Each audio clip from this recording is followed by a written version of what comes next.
Hi, I'm here with Peter Friedl, a Austrian fan and reader and book collector, and he's a subscriber to Paperback Parade from issue number one in 1986, which is more years than we want to mention, right?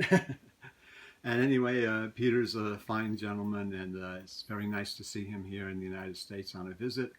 And we're going to talk to him about some books. He's a book collector and a fan of pulp and crime fiction and science fiction and different things. So, how are you today, Peter? It's good to see you. I'm very happy to be here, see your lovely wife and you, and I'm amazed about everything I see here. Because, we in Austria are far away from pulps and American pocketbooks. So it's amazing for me to see your collection. Well, good. I'm glad you enjoy it. How did you get into reading and book collecting? You have about 10,000 books, you told me. Yeah. So that's quite a few. Yeah, it's about 1/3 of my collection is in German. Books about art, books about archaeology, books about the history. And 2/3 are in American paperbacks or English paperbacks, mysteries, westerns, science fiction, fantasy, and so on. And I began to read in English.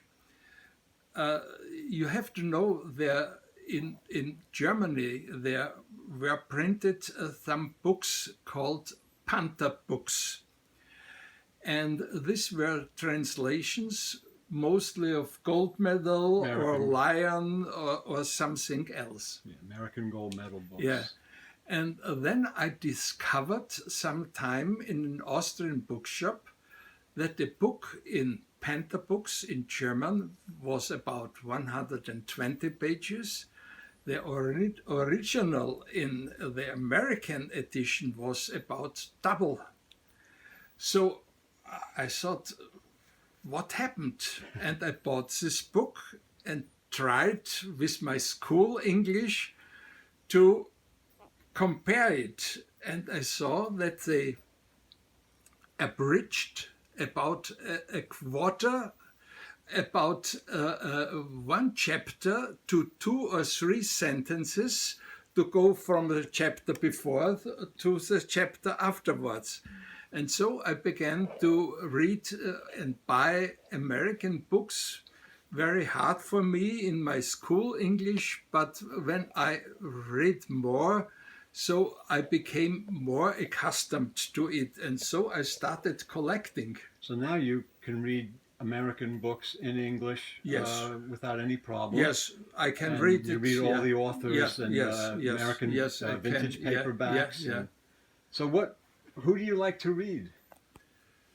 Of the American paperbacks, I'm going to the hard-boiled stuff. Okay. Yes, like Hammett, like Chandler, like Goodies or Richard Brother. I like very much John D. MacDonald and Don Hamilton and. A lot of those are gold medal. Yes, gold medal books, or lion books. Yeah, yes. Yeah. Also bantams and so on. You like Frederick Brown? Yes, in science fiction, I like very much Frederick Brown, and I have to say, I like short stories very much. In German, they don't write short stories. They used they don't publish them. Yes, you don't see books of short story collection anthologies. Yeah, and I like short stories very much, and then I collected some of the Ellery Queen magazine and Mike Shane, and at one point I saw and read about something like pulps. Yeah. Never heard about it, so I decided to try, and I collected pulps. I have about 500 of the adventure A venture magazine? Yeah. Oh, okay. Yeah. So that's a great magazine. A lot of good Talbot Mundy. Yes, the best part was in the 20s, 30s, not after World War. Yes. Yeah. You also subscribe to a lot of magazines that people in the United States will fondly remember. Tom Johnson's Echoes, John Gunnison's The Pulp Collector, a couple others you mentioned to me. Yes, Blood and Thunder. Ed Hulse's Blood and Thunder. Yeah, then Ed Hulse still putting out that magazine. Armchair it's a terrific Detective. Magazine. Otto Penzler and then Kate Stein put out Armchair Detective, and now Kate Stein puts out Mystery Scene magazine, which is still around, and it's a great magazine. And so you're in the far away in Europe, and you're subscribing to a lot of these American crime and science fiction mystery magazines, and you're reading and Paperback Parade because you've been a subscriber since the beginning, and it's so cool to meet you from we've known each other for so many years and we've corresponded back and forth, but it's the first time we actually met and thank you. I'm very happy to be here. So happy to meet you, and after so long, and to do this interview. So what's this? Is there a pulp or paperback collecting scene in Austria or Europe, or not as far. I know a few people here and there. Yes, not as far as I know. I know there are some people's collecting so-called Romanhefte. It's a shorter version of pulps, maybe, of Hefte dating back to the time between the two world wars and then after. But these are in series, right? Yes, these were series, and after the war there were a lot of them, but now they are very, very down to it. Only a few are still going strong, like Perry Rhodan, a science fiction magazine. I think they are in the 3,000 or 4,000 and reprinting it, and they are translated in a lot of countries. I bought the first 100, sold them afterwards because I stopped to read it. It's supposed to be pretty bad. Yeah, and so people should also know that Austria is a small country, 8 million people, but they speak German. So a lot of the books from Germany, that vintage books that I'm aware of, the Chronic books and the Panther books, which were German paperbacks that were reprints of mostly American Gold Medal and Lion books. Also Row books and Heine books, Heyne. Yes. These are all German book companies. I don't know if is there an Austrian paperback book publisher vintage era? Yes, after the World War II, we had some of them. There was a series called Bärenbücher. It's beer books, like Booker is books. Yeah. And but they stopped because the Germany is a country 10 times as big and so on, and they had more money. They put all the Austrian. They control the out, market. yeah. They control the market. Yeah. That happens a lot of times. I mean, even I collect Australian books, and for a long time, Australia, to protect their Australian publishing industry, would not import books from the United States or England or any place else, and so countries sometimes do that, and sometimes they try to protect their own industry. Of course. Or a larger country has better distribution. They're able to actually control the market, like with Germany, with Austria. There's quite a few German book publishers, paperbacks from the era, but there's also all throughout Europe after the war. They were springing up all over the place in Sweden, Norway, Finland, Denmark, France. yeah, I mean, there's yeah. everywhere.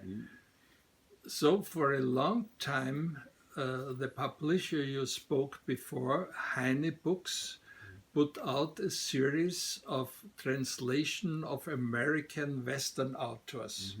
And they had a second line printing American mystery authors like Hamilton, like John D. MacDonald, or Richard Brother, and so on.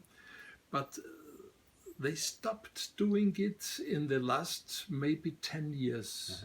The westerns were very popular at one Westerns time. very, very popular, and I have to say I like to read good westerns like Haycock's or somebody else. Ernest Haycock. And yes, and I also like to look at western movies, and I'm very, very unhappy that nothing is coming out now. There's not enough Western movies being made, very few, and it's But there's a lot of good old classic Western novels that are that are still available to read, and people should get in touch with those. And the bookstore situation in Austria and Germany, are there vintage or used bookstores or places where people can find old? I mean, I assume there's stores that sell new books that have just come out. Like we have Barnes and Noble over here, and that's fine. But we like to see stores that have books from 5 or 10 or 20 or 100 years ago. When I was about 15, 16, I was already working at this time, and on Saturday mornings I went out for a stroll, and I used to do it going from one bookstore to the next. In Vienna? In Vienna.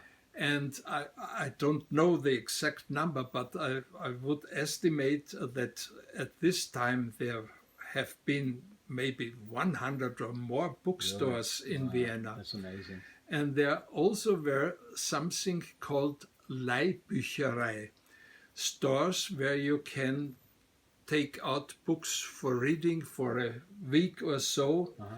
Oh, a lending library. Lending library. All this is gone. I think in Vienna, a city about 1,800,000 people, there are maybe 10 bookstores anymore. Yeah. All others are gone.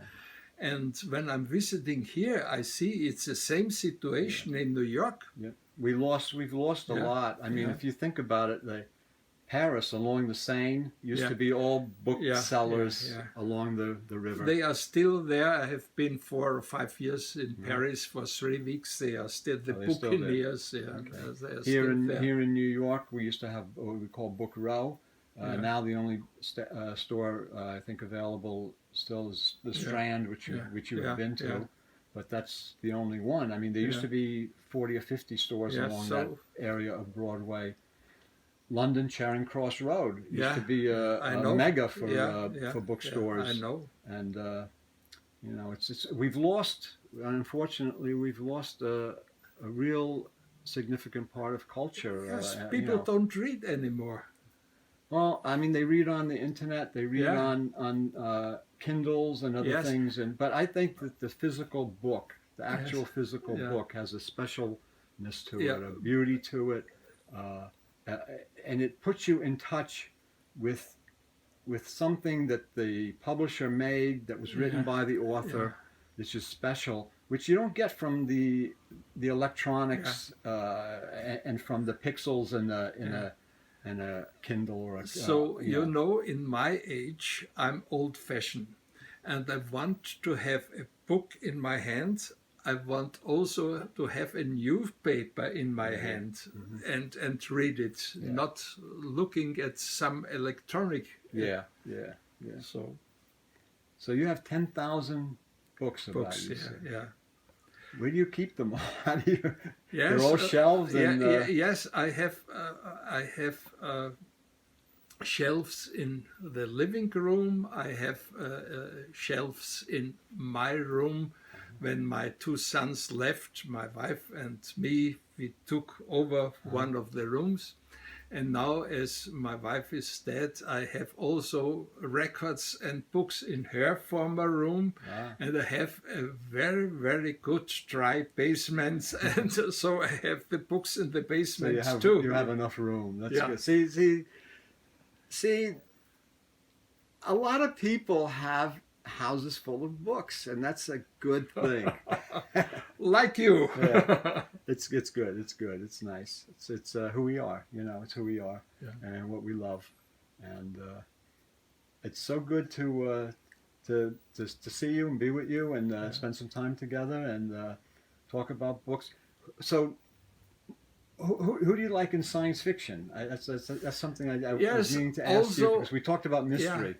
Also, I really don't want this interview to end because it's I think it's really great. So I also like the older authors, like Robert Heinlein, Clarke, Frederick Brown, and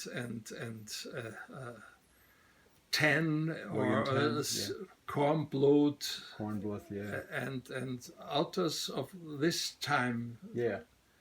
I also like fantasy by Howard and. Do you like Lovecraft? Lovecraft, I think I have the whole collection of Lovecraft books, and as I told you before, 2 years ago it was also here in the States, and I went up on the East Coast and nearly ended my trip at Providence, Rhode Island, and went to the grave of Lovecraft and to the houses he's written about and where he lived.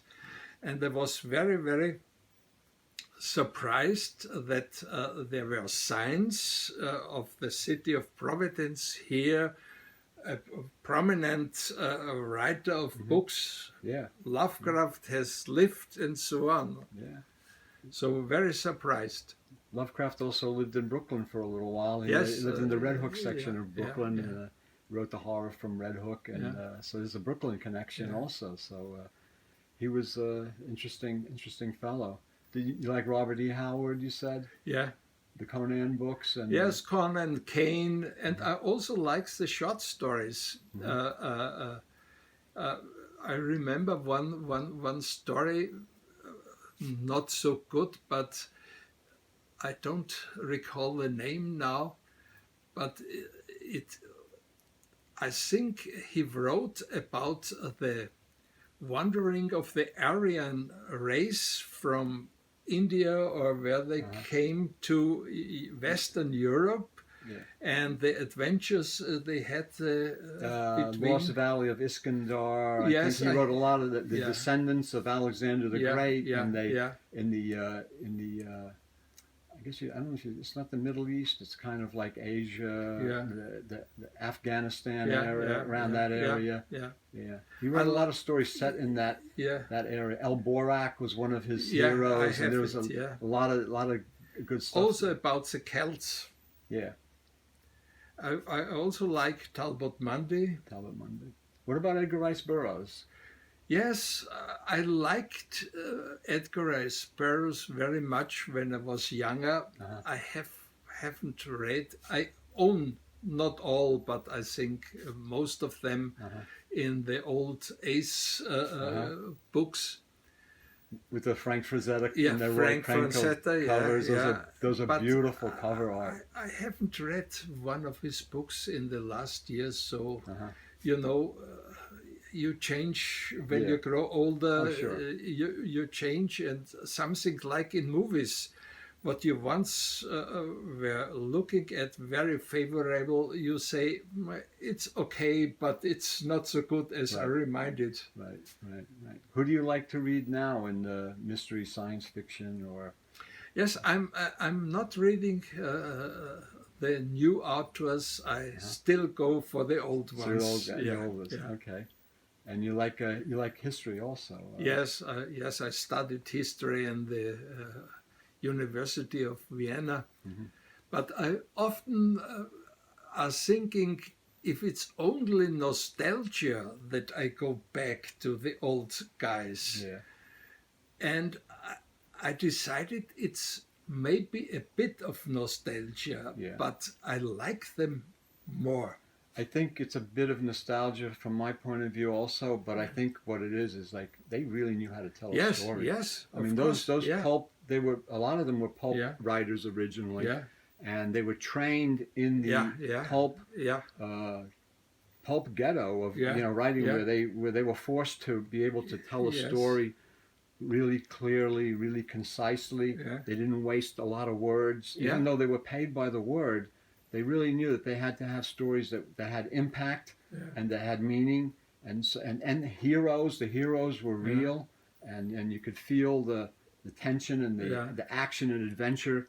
You could be on a ship with in a Talbot Munday story. You could feel the water splashing on Yeah. your face and the sea splashing on you, or if you're riding on a charging horse, you could feel the dust swirling up while you're fighting in the west in the cavalry charge or something in the western. Those stories had power to them that Yes, a lot of the work today doesn't. it's also a very. I was also very astonished when I read sometime that there were about 300 different pulps out Yeah, at a time. And when I saw, I think in paperback previews, a picture of a newspaper stand yeah. having pulps and pocketbooks out, you don't see them anymore in New York City. Yeah. In the old days, they would come out. The pulps would come out probably every week, Yeah. and they had dozens and dozens Yeah, of yeah, issues yeah. of every subject. Yeah, Sports, yeah, science yeah. fiction, Yeah. mystery, Yeah. and whatever romance pulps. I mean, they had Yeah, yeah. everything, and it Yeah. was like and great stories, and no, it was an amazing time. It was an And amazing time. I think that the old pulp writers made a very easy and good transition to the pocket paperbacks, Yes, especially gold medals, who were always bringing out not a reprint of a hardcover Right. book, but newly written stories. Right. So They published paperback originals. The thing Yeah. with gold medal books was they paid the good authors money. well. Yeah. So the pulp writers, like guys like John D. MacDonald, who was Yeah. writing pulp stories, science fiction, Yeah. and mystery crime stories, could go to gold medal, and they said, "We're going to pay you." I don't know exactly what the Advance the advance was, but it was really a good deal in Yeah. those days, and they flocked to gold medal. Yeah. And then the other publishers, Dell and others, took Yeah. continued that, and you had a lot of that, the transition of those authors to better and better authors. Like originally the authors in the pulps wanted to write for the Slick magazines because you wanted to write for Collier's, Yes. Saturday Evening They paid Post. a lot more. They paid a lot more, but if you didn't get in there, or if there's paperbacks now were another market, so there was a lot of areas for writers Yeah. to hone their craft and to get their work published, which is great. Not so much today. Today's tough. It's tough. I think what today's writers maybe miss, they start with books about a few hundred pages. And the old writers wrote a story about 3 or 4 or 5 pages. Maybe they had a series in 3 or 4 numbers of the pulps, but they knew how to do it.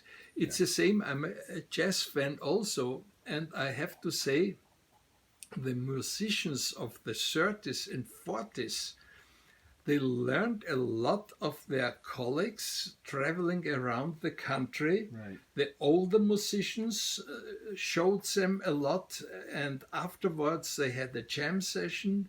Now the young musicians are very, very much learned because they are going to an academy, university, Yeah. but they miss the advice of the older Right. musicians, and it's the same with writing. Yeah, yeah. The culture is different. Yes, and it's, culture is and very I think that different. the Yeah. artist is more isolated, I think, Yeah, than, yeah, than yeah, they used to be. yeah, And then you need that cross fertilization with yeah, other writers and other yeah, yeah. musicians and Yes, stuff that's correct. to, Yeah. to do. And you need to be able to be bad, to be able to get stuff published that's maybe not so good. You know, there's a Yeah. place to be bad, they used to Yeah. call the pulps, that a writer could write, and he's not going to write a great Hemingway story, but it'll be an okay story, but at least he gets published, so he gets a few dollars, Yeah. and then that spurs him on to write more, write better, become better. You learn things the more Yeah. you're doing. Same thing if you're playing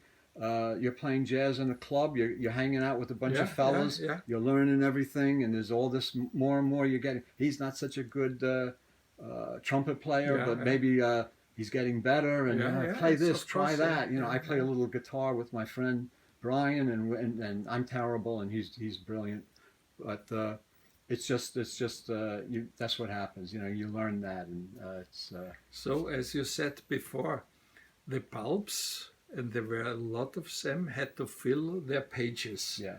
So they took things which weren't so good, but okay. Yeah. And so if you are printed, you learn a little bit more, and you were thinking, okay, I sold the story. I not only get the rejection slips, and so you went along. Yeah, everybody had the rejection slips, and of course. you know, it was just, but it was an interesting era, and I just want to thank you for doing this interview with me for the YouTube channel, and again, it was great to talk to you, Peter, and great to see you, meet you. I thank you also, and Lucille, Oh. and I hope paperback previews will go on a long, long time. I hope so. I hope I do too. I hope we both do. Yeah. I just want to thank everybody for watching this. I hope you enjoyed it. If you did, give us a thumbs up and a like, and subscribe to the channel, and we'll try to bring you more interesting material in the pulp paperback and vintage paperback area. Thank you for watching.